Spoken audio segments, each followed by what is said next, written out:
नाजरीन अस्सलाम वालेकुम। IAD टुडे के खबरनामे में आपका खैर मकदम करते हैं। आइए बढ़ते हैं तफसीलात की तरफ। कायदे मजलिस मौलाना पार्टी अकबरुद्दीन अवैसी ने आज रियासत असम्बली में दवाखाना उस्मानिया की हालत जार पर अफसोस का इजहार किया और हुकूमत से मुतालबा किया कि वो दवाखाना उस्मानिया की अजमत रफ्ता को बहाल करे। उन्होंने कहा कि दवाखाना उस्मानिया की इमारत बोसीदा और मखदूश हो गई है और उसकी फौरी निगहदाश्त की जरूरत है। उन्होंने कहा कि हुकूमत ने इस इमारत की तज़ीर नौ और तामीर और मरम्मत के लिए 200 करोड़ रुपए मंजूर किए थे, लेकिन उस रकम का क्या हुआ अब तक पता नहीं चला। अकबर अवैसी ने चीफ मिनिस्टर से ख्वाहिश की कि वो शोबे तिब पर अपनी तवज्जो दें और खानगी मेडिकल कॉलेज के साथ भी एक इजलास तलब करते हुए उनके मसाइल का जायजा लें। रियासती हुकूमत की तरफ से सबकदोशी की उम्र में इजाफे की तजवीज़ पर तबादला ख्याल करते हुए अकबर अवैसी ने कहा कि नौजवानों को ताहम रोजगार के मौक़ों से महरूम नहीं रखा जाना चाहिए।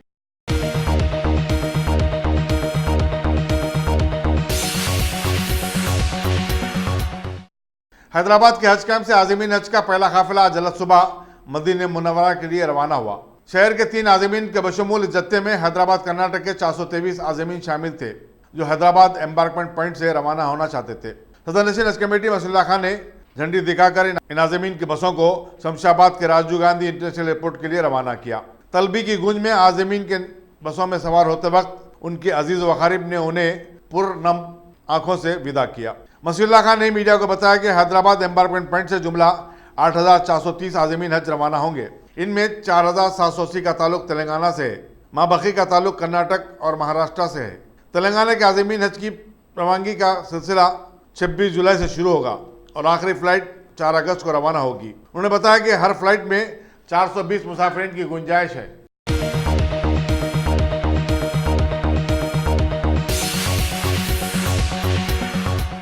रियासती वज़ीर दाखिला मोहम्मद महमूद अली ने कल रात देर गए नामपल्ली में वाक़ हज हाउस में तरतीब दिए गए हज कैंप का मुआयना किया। उन्होंने हैदराबाद एम्बार्कमेंट पॉइंट से जाने वाले 400 से ज़ायद आज़मीन हज को पासपोर्ट और टिकट हवाले किए।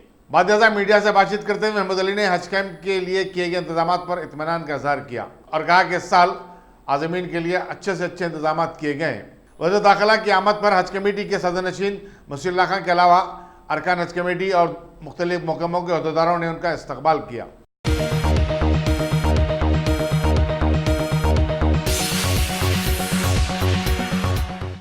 रियासती असम्बली के 2 रोज़ा इजलास के पहले दिन आज चीफ मिनिस्टर के चंद्रशेखर राव ने 4 बिल्स पेश किए, जिनमें से 3 को आज मंजूरी मिल गई है, जबकि एक बिल पर कल मुबाहिस होंगे। इन बिल्स में न्यू म्यूनिसिपल एक्ट में तरमीम, पंचायत राज, सरकारी मुलाजिमीन की उम्र वजीफा में इजाफे और ज़रई मजदूरों और किसानों की आमदनी बढ़ाने से मुतालिक उमूर शामिल हैं। चीफ मिनिस्टर के चंद्रशेखर राव ने कहा कि वो चाहते हैं कि अवाम के मुंतखबा अरकान की इन अहम उम्र पर राय हासिल की जाए और इत्तेफाक राय से उसे मंजूर किया जाए। कल जिस बिल पर मुबाहिस होने वाले हैं वो म्यूनिसिपल एक्ट में तरमीम से मुतालिक मसौदा कानून है।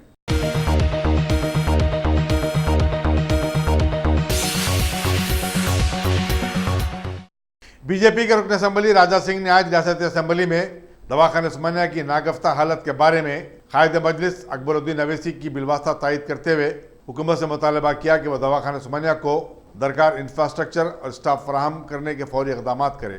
राजा सिंह ने कहा कि एक ज़माना था कि बेहतर और मौसर इलाज के मामले में दवाखाना उस्मानिया की पूरे मुल्क में शोहरत थी, लेकिन अब यह तासुर आम होता जा रहा है कि जो भी मरीज़ दवाखाना उस्मानिया को जाता है वो मरकर ही घर को वापस होता है।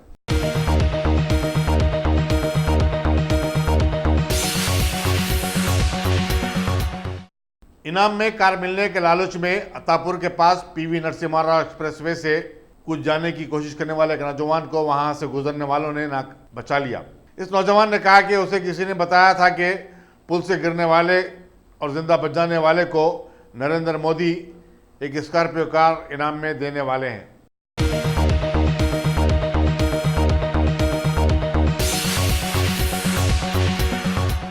रियासती असम्बली में आज अपोजिशन की आवाज को अमलन दफन करके रख दिया गया। 12 कांग्रेसी अरकान के TRS में शामिल हो जाने के बाद ऐवान में कांग्रेस अरकान की तादाद 19 से घटकर 6 हो गई है।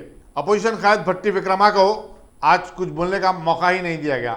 जब भी वो कुछ कहने के लिए अपनी कुर्सी से उठते, हुक्मरान जमात के अरकान ने उनकी आवाज को दबाने की कोशिश की।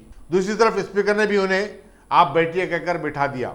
अपोजिशन कायद भट्टी विक्रमा हुकूमत की जानिब से पेश करदा बिलों की मुखालिफत करना चाहते थे। और उनका कहना था कि हुकूमत जिस रवा रवी और उजलत के साथ इन बिलों को मंजूर करवाना चाहती है, उससे मालूम होता है कि हुकूमत जमहूरियत पर ईखान नहीं रखती।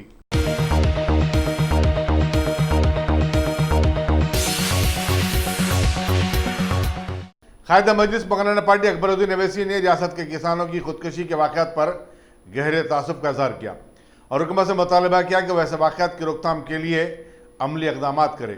उन्होंने किसानों को हुकूमत की तरफ से फराहम की जाने वाली इमदाद की सिताइश की और कहा कि इस स्कीम की कामयाबी से मुतासिर होकर अब मरकज़ ने भी ऐसी स्कीम को अपनाया है। उन्होंने आबपाशी प्रोजेक्टों को जल्द से जल्द मुकम्मल करने पर भी जोर दिया ताकि किसानों को उससे लाभ मिल सके। अकबर अवैसी ने कहा कि हुकूमत की तरक्याती कामों और स्कीमों को रोबेमल लाने पर मुबारकबाद देते हैं।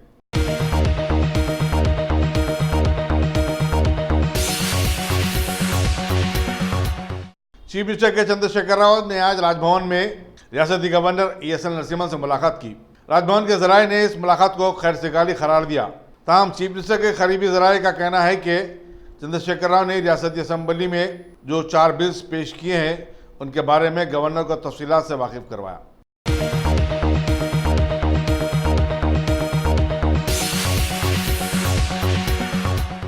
मलेशिया में 12 था 14 जुलाई मुनक़िदा टैंक वैंडो चैंपियनशिप के आलमी मुकाबलों में मुख्तलिफ ज़ुमरों के तहत हिस्सा लेते हुए इनाम हासिल करने वाले खिलाड़ियों को आज YMCA में तहनीत पेश की गई।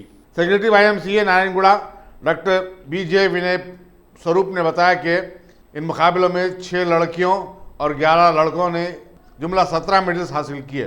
इनमें 3 तलाई, 7 सिल्वर और 7 ब्रॉन्ज मेडल शामिल हैं। तलाई तमगे हासिल करने वालों में पृथ्वीराज, अभिषेक लाल और के दर्शन शामिल हैं, जबकि दीगर मेडल्स हासिल करने वालों के नाम A Anil, G Banshi Krishna, Raghuvendra Reddy, P Surya, T Gautami, Lahiri, Preeti Reddy, C Madhav, K Krishna, M Krishna, T किरण और पृथ्वीराज बताए जाते हैं।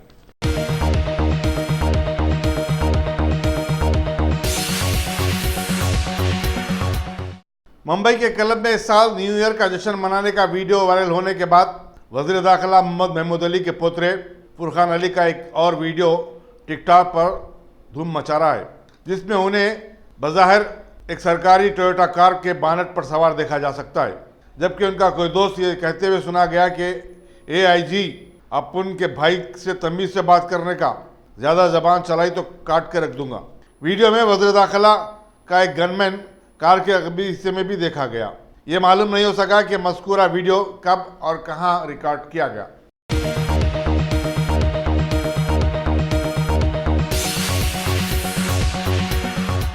जिले आदिलाबाद के जैनात मंडल में चनका कोराटा प्रोजेक्ट बैरेज पर गेट की दुरुस्तगी के दौरान 2 मजदूर हलाक और दीगर 2 जख्मी हो गए। महलूकीन की शिनाख्त 29 साला D बासामत्री और सुरेश बासामत्री की हैसियत से की गई है, जो आसाम के मुतफिद्दीन बताए जाते हैं। ये दोनों 17 फीट की बुलंदी से गिर पड़े। जख्मियों को आदिलाबाद के Rajiv Gandhi institute of medical sciences में शरीक करवा दिया गया है। पुलिस एक मुकदमा दर्ज करते हुए तहकीकात में मसरूफ है। मुतफी की नाशों को आसाम भिजवाने के इंतजाम किए जा रहे हैं।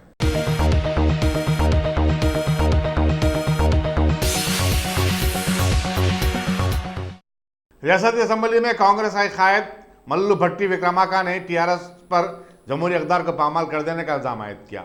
असम्बली इजलास के बाद मीडिया पॉइंट पर अखबारी नुमाइंदों से बातचीत करते हुए उन्होंने कहा कि TRS के अरकान ने अपोजिशन को खामोश बिठाने की कोशिश की और जब भी वो कुछ बोलने लगे तो शोर गुल करते हुए उन्हें बिठा दिया गया। उन्होंने बताया कि चीफ मिनिस्टर KCR मुखालिफत को बर्दाश्त नहीं कर सकते और ये जमहूरियत की तौहीन है। उन्होंने बताया कि हुकूमत पर तनकीद करना अपोजिशन का हक है और अगर इस हक को भी छीन लिया जाए तो फिर रियासत में पार्लिमानी निज़ाम का खात्मा हो जाएगा।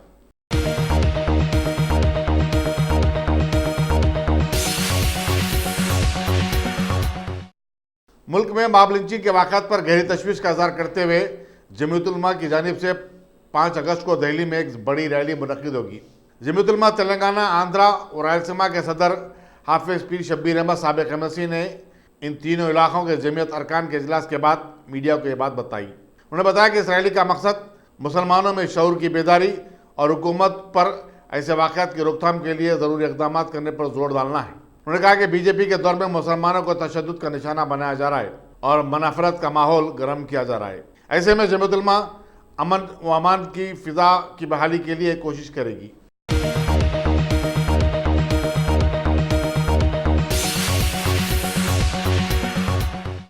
अयोध्या के राजनीति से मुताल्लिक मुकदमे की सुप्रीम कोर्ट में समाअत 2 अगस्त से शुरू होगी। चीफ जस्टिस रंजन गोगोई ने इस मुकदमे के लिए कायम करदा 3 रुकनी सालिसी कमेटी से कहा कि वो 31 जुलाई तक अपनी रिपोर्ट पेश कर दे। याद रहे कि सुप्रीम कोर्ट ने 11 जुलाई को इस कमेटी को 18 जुलाई तक अपनी रिपोर्ट पेश करने का हुक्म दिया था। ये सालिसी कमेटी सुप्रीम कोर्ट के साबिक जज FM खलीफुल्ला, रूहानी पेशवा श्री श्री रविशंकर और सीनियर एडवोकेट श्री राम पंचू पर मुश्तमिल है, जिसे बरसों कदीम तनाज़े के खुशगवार हल के लिए नई राहें तलाश करने की जिम्मेदारी दी गई थी।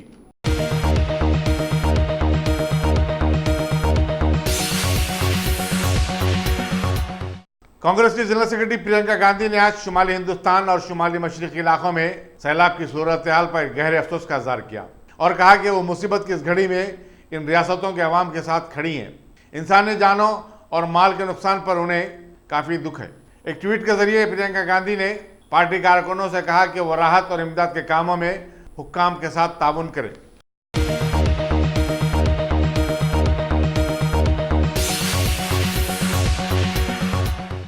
मुंबई की पुलिस ने डरा धमका कर रकूमत ऐंठ लेने के इल्जाम में मशहूर डॉन दाऊद इब्राहिम के भतीजे रिजवान कासकर को गिरफ्तार कर लिया है।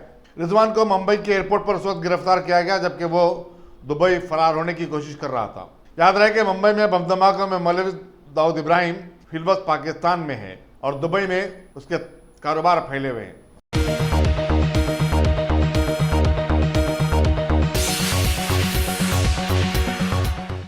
बीजेपी से इक़्तिदार उत्तर प्रदेश में अमन अमान की बिगड़ती सूरत हाल के चलते 24 घंटे के दौरान रियासत में कत्ल की वारदात में 13 अफराद हलाक हो गए, जिनमें 2 मुलाजिमीन पुलिस भी शामिल है। जिले सोनभद्रा में कल रात अराजी के एक तनाजे में 11 अफराद को गोली मारकर मौत की नींद सुला दिया गया, जबकि आज जिले संभल के चुनौसी के मुकाम पर 3 बदमाशों ने कैदियों को ले जाने वाली एक पुलिस वैन पर हल्ला बोल दिया और अंधाधुंध फायरिंग शुरू कर दी। इस वाक़े में 2 पुलिस वाले बरसरे मौका हलाक हो गए। दूसरी तरफ बदमाश अपने 3 साथी कैदियों को लेकर फरार होने में कामयाब हो गए। अगर आपने हमारे चैनल को सब्सक्राइब नहीं किया है तो आपको यहाँ सब्सक्राइब बटन दिख रहा है, उसे क्लिक करिए और सब्सक्राइब कीजिए और साथ ही साथ बेल आइकॉन को भी क्लिक करिएगा, जिससे कि आपको ताज़ा अपडेट मिलते रहें।